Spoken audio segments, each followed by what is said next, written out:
তাবলিগের বিশ্ব ইজতেমা শুধু বাংলাদেশ না, সারা দুনিয়ায় একটা ফেনোমেনন হয়ে উঠছিল। শুধু ধর্মীয় গুরুত্বেই না, সামাজিক প্রভাব, অতুলনীয় একটা ইভেন্ট ম্যানেজমেন্ট ক্যাপাসিটি, জাতীয় ঐক্যের মঞ্চ হিসেবে বিশ্ব ইজতেমা এক শক্তিশালী ইমেজ নিয়ে দাঁড়াইতেছিল। যত রাজনৈতিক মতাদর্শিক বিরোধ থাকুক না কেন, শীর্ষ রাজনৈতিক নেতারা সারা দেশের মানুষের সাথে আখিরি মোনাজাতে দাঁড়াইতেন। কিন্তু ইসলামোফোব দুনিয়ার ভয় সম্মিলিত মুসলমানরা একসাথে দাঁড়ায় নামাজ পড়লেও ওদের চুলকানি শুরু হয়। এইটা এসে ঘরের অন্দরে হান্দাই দিতে চায়, কয় ধর্ম প্রাইভেট ব্যাপার, তুমি ঘরের মধ্যে করবা। আর বিশ্ব ইজতেমার মতো সুবিশাল দুনিয়ার দ্বিতীয় বৃহত্তম মুসলিম সমাবেশকে ধ্বংস করার পরিকল্পনা শুরু হয় ওয়ার অন টেররের প্রজেক্ট হিসেবে। এই কাজে প্রত্যক্ষভাবে হাত লাগায় ইন্ডিয়া।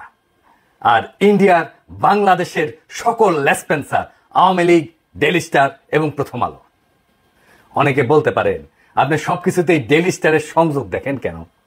আরে ভাই, সংযোগ থাকলে আমি কি করব? দুয়ে চার মিলে গেলে আমি কি সেটাকে 10 দেখাবো? তবে আমি এই ধর্মীয় ইস্যু নিয়ে দূরে থাকার সিদ্ধান্ত নিয়েছিলাম। আমি ভাবছিলাম আমাদের মুরব্বী আলেম ওলামারা এই ব্যাপারটা নিয়ে ডিল করবেন। কিন্তু যখন এর পিছে আওয়ামী লীগ, ভারতের পরিকল্পনা আবিষ্কার করলাম, প্রথম আলো, ডেইলি স্টারের সংযোগ আবিষ্কার করলাম, তখন এই সমাজের একজন হইয়া এই ইস্যু নিয়ে চুপ থাকতে পারলাম না। শুধু তাই না, কিভাবে ভারতের এই লেসপেন্সার গুলা বর্তমান সরকারের ঘনিষ্ঠ হওয়ার কাজ সফলভাবে সম্পন্ন করে ফেলছে, সেটা দেখে আমি আতঙ্কিত হয়ে গেলাম। বৈষম্য বিরোধী ছাত্রদের মূল নেতৃত্বের কাছাকাছি চলে আসছে তারা। এর ফলে ফ্যাসি বিরোধী লড়াইয়ের মূল শক্তি হেফাজতের সাথে বর্তমান সরকারের দূরত্ব তৈরির ঝুঁকি তৈরি হয়েছে। এই কারণেই তাবলিগ নিয়া মহাষড়যন্ত্র দেশবাসীর সামনে উন্মুক্ত করে দেওয়াটা আমার কর্তব্য আর দায়িত্ব হয়ে দাঁড়াইল। আশা করি আমার দর্শকেরা এই এপিসোডের পরে তাবলিগ প্রসঙ্গে নিজেরাই সিদ্ধান্ত নিতে সমর্থ হবেন। আমি স্পষ্টভাবে দেখাই দেব তাবলিগ জামাতের এই দুই গ্রুপের মধ্যকার দ্বন্দ্ব বিরোধের পিছনে প্রত্যক্ষভাবে রয়েছে ইন্ডিয়া। কিভাবে? তাবলিগের ভেতরে যাদেরকে জুবায়েরপন্থী বলা হইতেছে, সেইটাই তাবলিগের মূলধারা। সেই পক্ষের সাথে আছেন বাংলাদেশের কওমি, দেওবন্দি, হেফাজত ঘরানার, অর্থাৎ মূলধারার আলেম সমাজের প্রায় সকলেই, এবং তাবলিগের সাথে সংশ্লিষ্ট সাধারণ জনতার বৃহৎ সংখ্যাগরিষ্ঠ অংশ। আবার ইন্টারেস্টিং ব্যাপার হইতেছে, এই পক্ষ আদর্শগত এবং মনস্তাত্ত্বিকভাবে শেখ হাসিনার ফ্যাসিবাদী শাসন এবং ভারতীয় আধিপত্যবাদের ঘোর বিরোধী। এই পক্ষই তাবলিগের মধ্যে বৃহৎ সংখ্যাগরিষ্ঠ এবং সবচেয়ে প্রভাবশালী অংশ। 2 নাম্বার, তাবলিগের ভেতরে যাদেরকে এতাতি বা সাতপন্থী বলা হইতেছে, এই পক্ষের সাথে যারা আছেন তারা আওয়ামী ফ্যাসিবাদের অংশ, সহচর এবং ভারতপন্থী হিসেবে পরিচিত। এই পক্ষের সাথে যারা আছেন তাদের বড় অংশই সেকুলার এডুকেশনে শিক্ষিত। মূলধারার সুপরিচিত আলেমদের কেউই এই পক্ষের সাথে নাই। এই পক্ষের নেতৃত্বে বা সামনের সারিতে যারা আসেন তাদের কয়েকজনকে আমরা দেখি। আলহাজ সৈয়দ ওয়াসিফুল ইসলাম, উনি কে? উনি ডেইলি স্টার পত্রিকার সম্পাদক মাহফুজা নামের স্ত্রী শাহিনা নামের ছোট ভাই। উনি হল একজন মুক্তিযোদ্ধা, মানুষ হিসাবে খারাপ না, কিন্তু ওই যে মুক্তিযোদ্ধার ট্রেনিং আছে তো ইন্ডিয়ায়, তাই ইন্ডিয়াস ইন্টারেস্টের পাশে উনি দাঁড়াইছেন। ছবিতে দেখেন তাবলিগের এতাতি গ্রুপের মুরব্বী সৈয়দ ওয়াসিফুল ইসলাম সামনের সারির ডানি বসা, দেখা দেন এদিকে পেছনের সারিতে বসা সৈয়দ ওয়াসিফুল ইসলামের বোন, দিল্লি স্টারের সম্পাদক মাহফুজা নামের স্ত্রী, তার পেছনে দাঁড়ানো মাহফুজা নাম, এবং বাম পাশে এতাতি গ্রুপের অপর নেতা মুফতি ওসামা ইসলাম, পাগড়ি পরা, আর মৌলানা আবু রেজা নদভী, আওয়ামী লীগের এক ভোট ডাকাত এমপি। আর কে? সাতক্ষীরা জেলার আওয়ামী লীগের ভারপ্রাপ্ত সভাপতি কাজী এরতেজা হাসান, আমরা তার পরিচয় আরো বিস্তারিতভাবে দেখব। আর কে? মুফতি ওসামা ইসলাম, সাতপন্থী অংশের অন্যতম মুরব্বী সৈয়দ ওয়াসিফুল ইসলামের ছেলে, মৌলানা মুয়াজ বিন রুর। এই এরা সকলেই আওয়ামী ফ্যাসিবাদের সমর্থক এবং খুনি হাসিনা সরকারের ঘনিষ্ঠ হিসেবে পরিচিত। বিগত 15 বছরের দুঃশাসনের আমলে রাষ্ট্রীয় ছত্রছায়া এরা বাইরে উঠছে। এই তাবলিগের এই বর্তমান সংকটে কারা ইন্ধন যোগাচ্ছে? ভারতের আগ্রাসী হিন্দুত্ববাদী শক্তি এই অঞ্চলে ইসলাম এবং মুসলমানদেরকে দাবায় রাখতে নানা কর্মকাণ্ড চালাইছে, আপনারা জানেন। এর অংশ হিসেবে তারা নীরবে এবং সুশৃঙ্খলভাবে ইসলামের প্রচার, প্রসার এবং দাওয়ার কাজ চালায় যাওয়া প্রভাবশালী সংগঠন তাবলিগ জামাতে বিরোধ এবং বিবাদ ঘটায় একে দুর্বল করার একটা মিশন হাতে নেয় ওয়ার অন টেররের পরিকল্পনার অংশ হিসেবে। ভারতের প্রেসক্রিপশনের পাশাপাশি আওয়ামী ফ্যাসিবাদী সরকারও এই ইসলামপন্থীদের মাঝে বিবাদ, বিশৃঙ্খলা তৈরি করিয়া নিজেদের ক্ষমতাকে হুমকি মুক্ত রাখতে বাংলাদেশের তাবলিগের সংকট সৃষ্টি করে, এই সংকটকে জিয়ায় রাখার কৌশল গ্রহণ করে। অথচ আপনারা যদি ইতিহাস দেখবেন তাবলিগ জামাতের কার্যক্রম প্রচলনের শুরু থেকে 2016 সালের আগ পর্যন্ত তাদের মাঝে কোনো মতাদর্শগত বিভেদ, কোনো বিবাদ, কোনো বিশৃঙ্খলা ছিল না। 2016 সালের পর থেকে এই বিভেদ শুরু হয় এবং এরপর থেকে ভারতের প্রেসক্রিপশন আর আওয়ামী লীগ তার নিজস্ব শক্তিকে এই বিভেদ তৈরিতে নিযুক্ত করে। আর বর্তমানে ফ্যাসিবাদের পতনের পরে তাবলিগের সংকট আরো গভীর হয়েছে। কেমনে? কারণ এইটা হইতেছে তাবলিগ লীগ। আসেন আমরা তাবলিগ লীগটা দেখি, কারা কারা এই তাবলিগ লীগ। আওয়ামী ফ্যাসিবাদী সরকারের পতনের পর বিচারক লীগ, আনসার লীগ, গার্মেন্টস লীগ, রিক্সা লীগ, ছাত্র লীগ, ইসকন লীগ এগুলোর মাধ্যমে বিপ্লব এবং জন অভ্যুত্থানকে নস্যাৎ করা এবং অন্তর্বর্তী সরকারকে ব্যর্থ করার দেশবিরোধী নানা চক্রান্তের মতোই ভারতের মদতপুষ্ট আওয়ামী ফ্যাসিবাদীরা তাবলিগের এতাতি গোষ্ঠীকে দিয়ে একটা বড় গোলযোগের চেষ্টা করতেছে। এই এতাতি গ্রুপ একটা অতি ক্ষুদ্র অংশ, অথচ এদের শক্তিকে ফুলায় ফাপায় বড় করে দেখানোর চেষ্টা করা হয়। মাহফুজা নামের ঘনিষ্ঠ আত্মীয়তা সূত্রে ডেইলি স্টার এবং প্রথম আলো এই সংকটের শুরু থেকে এতাতিদের পক্ষে নিয়ে তাদের অনুকূলে প্রচুর নিউজ প্রচার করে এবং ইন্ধন যোগায় আসে। এডিটর সাহেব তাবলিগের এতাতিদের পক্ষে প্রথম আলো লিখা সার্চ দেন তো গুগলে, কার নিউজ আসে দেখেন।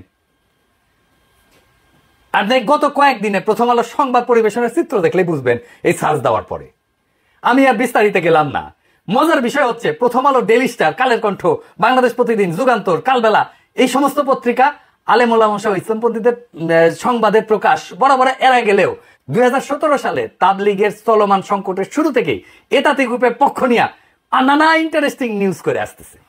এখন এই মুহূর্তে তাবলিগের এই দুই গ্রুপের বিভেদ কোন পর্যায়ে আছে এইটা আমার দর্শকদের একটু জানা থাকা দরকার। আমি যতটুকু অনুসন্ধান করে পাইছি সেটার ভিত্তিতে আমি বলতেছি, আপনারা বাস্তবতার সাথে মিলাই দেখবেন। তাবলিগ জামাতের দুই পক্ষের সার্বিক পরিস্থিতি বর্তমানে যে জায়গায় ঠেকছে, এতে করে এই দুই পক্ষে ঐক্যবদ্ধ করা আর সম্ভবপর না। কারণ এক পক্ষে যারা নেতৃত্বে আছেন তারা হইতেছেন মূলধারার আলেম সমাজ এবং অন্য পক্ষের নেতৃত্বে যারা আছেন তারা হইলেন আওয়ামীপন্থী জেনারেল শিক্ষিত। এই আওয়ামীপন্থী অংশকে নিঃশর্ত সমর্থন যোগাচ্ছে প্রথম আলো, ডেইলি স্টার সহ ভারত বান্ধব মিডিয়া সমূহ। কারণ সাধারণ মুসল্লি এদের সাথে নাই বললেই চলে, এদেরকে জিয়াই রাখছে প্রথম আলো, ডেইলি স্টার সহ ভারতপন্থী মিডিয়াগুলা। আসেন এবার এই এতাতি নেতা একজন সৈয়দ কাজী ইর্তেজা হাসানকে দেখি। আসেন তার কিছু ছবি দেখি। দেখেছেন হাসিনার সাথে জননেত্রী শেখ হাসিনার ধর্মচিন্তা নামে বইও লিখছে, দেখেছেন? সাতক্ষীরা 2 আসনে আওয়ামী লীগের মনোনয়ন জমা দিতেছে। দেখেন এতাতিদের পৃষ্ঠপোষকতায় অনন্ত জলিলও আছে। অনন্ত জলিল মাঝে মাঝে দেখেন না ধর্ম নিয়ে চিকুর পারে, কেন? এই যে এই এতাতিদের সাথে আছে। অনন্ত জলিলের দেখে আবার অনেকে গইলা যায়, কারণ অনন্ত জলিল এই ইর্তেজা হাসান আর মুফতি ওসামা ইসলামের বন্ধু। এতাতি নেতারা আবার সিনেমা বানায়, দেখেন, দেখেছেন? আবার ওইকে আবার অনন্ত জলিল প্রমোট করে। চমৎকার ডিস্কো হুজুর আর কি। জালিয়াতি আর প্রতারণার অভিযোগে গ্রেপ্তার করা হয়েছিল এই ইর্তেজা হাসানকে। হাসিনাই গ্রেপ্তার করছিল, মানে কত বড় হইলে যার এটা উপেক্ষা করে রাখতে পারে নাই। হাসিনার সাথে নিয়মিত সফরে যাইতো ইর্তেজা, আরব আমিরাতে গেছে, ইন্ডিয়া সফরে গেছে। তার প্রতারণার বিরুদ্ধে ঢাকায় মানববন্ধন পর্যন্ত হয়েছে। দেখেন দেখেন কি কয়, জাতির পিতার রক্ত দিয়া আরো বেশি ঋণী করে গেছেন ইর্তেজা হাসান। এই কাজী ইর্তেজা হাসান আওয়ামী লীগের ধর্ম বিষয়ক উপকমিটির সদস্য। সাতক্ষীরা জেলার আওয়ামী লীগের ভারপ্রাপ্ত সভাপতি হইতেছে এই ইর্তেজা হাসান। ওর তো এখন জেলে থাকার কথা। আবার প্রথম আলো তারা কেমনে প্রমোট করে দেখেন। জামিন পেয়েছে এটা মামলায়, সেটাও এত বড় নিউজ করেছে। আরে আশ্চর্য ব্যাপার, দেখেছেন কারো জামিন পেলে এত বড় নিউজ করে? না জানি ওই একটা কোন বড় একটা তালে বসে গেছে। এখন দেখেন প্রাইভেট স্পেসে বাসার মধ্যে ছবি তুলে খাতির করে হাসনাত, সার্জিস, আসিফ। আসিফ কি খুশি ছবি তুলে, দেখছেন? এমনকি আসিফ নজরুলের সাথে ঘনিষ্ঠতা দেখেন। এখন কইতে পারেন আপনারা রাজনৈতিক নেতা হয়েছেন, পরিচিত ফিগার হয়েছেন, পাবলিক ফিগার হয়েছেন, আপনার সাথে তো পাবলিক এসে ছবি। আরে ভাই এটা তো প্রাইভেট স্পেসে বাসার মধ্যে ছবি, দেখেন। এইভাবে প্রাইভেট ছবি তোলার আগে তো তার ব্যাকগ্রাউন্ড চেক করা যায় যে এই লোকটা কে। এখন দেখেন আওয়ামী নেতার সাথে, দেখেন ফজলে নূর তাপসের সাথে, সাকিব আল হাসানের সাথে, হাসান আহমেদের সাথে, এমনকি মরে গেছে যে নাসিমুল লগে কি মাখামাখি। সুতরাং এই যে বিবাদে যদি দেশ বরণ্য গ্রহণযোগ্য আলেম এবং দায়িত্বশীল বর্গ আগায়ও আসে, এই দুই পক্ষকে ঐক্যবদ্ধ করার উদ্যোগ সফল হবে এটা কখনো আশা করা যায় না। কারণ এটা তো বুঝলেন যে এই বিভেদ বা বিবাদটা চাপায় দেওয়া আধিপত্যবাদী হিন্দুত্ববাদী শক্তি এই বিভেদটা চাপাই দিছে। এখন এই পর্যায়ে কি করা যায়, এটা একটা সলিউশন তো করতে হবে। ভাই আমি তো ডাইরেক্ট অ্যাকশনের লোক। এই ইর্তেজারের 3rd ডিগ্রি দেওয়া উচিত এক্ষুনি। তারা তো হাসিনাই ধরেছিল, ওই মামলা আজকে ওরা প্যাকেট করেন। এই ভিডিও যাওয়ার পরে যারা বিভ্রান্ত ছিলেন সাধারণ মুসলমান সমাজ তারা সরে যাবে এই ইরতাদাদের পিছন থেকে। অনেক বিষয় ক্লিয়ার হয়ে যাবে। এখনই সময় ইন্ডিয়ান ষড়যন্ত্রকে প্যাকেট করে দেওয়া পুরাপুরি। কারণ আমাদের তো তাবলিগকে রক্ষা করতে হবে, আমাদের সেই আগের ঐতিহ্যকে ফিরে আনতে হবে। এর বাইরে যদি ডাইরেক্ট অ্যাকশনে না যান, তারও পথ আছে। সরকার গ্রহণযোগ্য আলেমদেরকে নিয়ে একটা উদ্যোগ নিতে পারে। সেই ক্ষেত্রে জাতীয় স্তরে গ্রহণযোগ্য এবং তাবলিগের বাইরের আলেমদেরকে সম্পৃক্ত কইরা মতামত বা পরামর্শ চাওয়া যেতে পারে এবং তাদের মাধ্যমে পাওয়া প্রস্তাবনা দিয়া সমাধানের উদ্যোগ নেওয়া যেতে পারে। যে মুরব্বীদের নিয়ে উদ্যোগ নেওয়া যাইতে পারে, আমি কয়েকটা নাম বলি, আর দেখেন এটা আরো কিছু যুক্ত করতেও পারেন, কিন্তু আমি কয়েকজনের নাম বলতেছি। 1 নাম্বার, এর ধর্ম উপদেষ্টা তো থাকবেনি এখানে, হ্যাঁ, যে ডক্টর আফামা মাওলানা খালেদ হোসেন, উনি থাকবেন। 2 নাম্বার, জাতীয় মসজিদ বাইতুল মোকাররমের খতিব মুফতি আব্দুল মালিক, উনিও থাকবেন। সর্বোচ্চ কওমি মাদ্রাসার যে শিক্ষা বোর্ড, হায়াতুল উলবিয়ার চেয়ারম্যান এবং বেফাক বোর্ডের সভাপতি মুফতি মাহমুদুল হাসান, উনিও থাকবেন। আর দেশের প্রাচীন বৃহৎ মাদ্রাসা হিসেবে সমাদৃত হাটহাজারী মাদ্রাসার পরিচালক এবং পটিয়া মাদ্রাসার পরিচালক ওনারা থাকবেন। ইসলামিক ফাউন্ডেশনের গভর্নর এবং বোর্ড অফ গভর্নর্সের সদস্যবৃন্দ থাকবেন। তবে এখানে আমি একটা জিনিস একটু বলে রাখি, কিছু মনে করেন না। আমি যে বিষয়টা বলে রাখতেছি এটা সতর্কতা হিসাবে, মানে আপনাদের সাথে মহব্বত নাই আমার এই বিষয়টা এরকম মনে করেন না।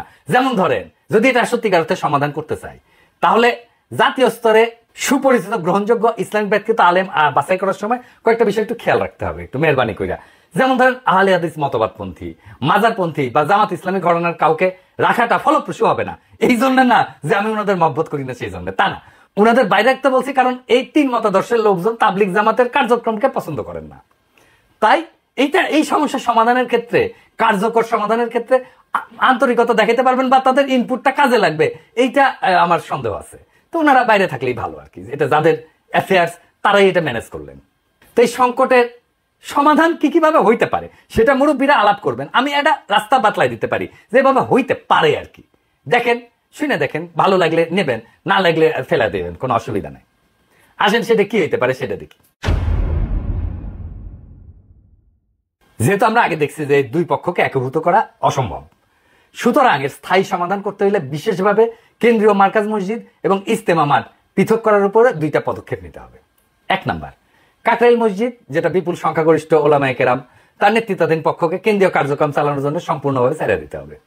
রাজধানী ঢাকা পৃথক অন্য একটা মসজিদকে নির্বাচন কইরা সাতপন্থীদেরকে তাদেরকে কার্যক্রম পরিচালনার জন্য পৃথক করে দেওয়া যেতে পারে। 2 নাম্বার, টঙ্গীতে যে বাৎসরিক বিশ্ব ইজতেমা, এর আয়োজনের পাশাপাশি বা লাগোয়া সময় ভাগাভাগি না কইরা ন্যূনতম 1 বা 1.5 মাসের বিরতি দিয়া উভয় গ্রুপের জন্য বরাদ্দ দেওয়া যেতে পারে। তবে সবচেয়ে ভালো হয় টঙ্গীর বিশ্ব ইজতেমা স্থল বিপুল সংখ্যাগরিষ্ঠ ওলামায়ে কেরাম এর নেতৃত্বাধীন পক্ষকে ছেড়ে দিয়া সাতপন্থীদের জন্য পৃথক ইজতেমা ময়দান নির্ধারণ করে দেওয়া।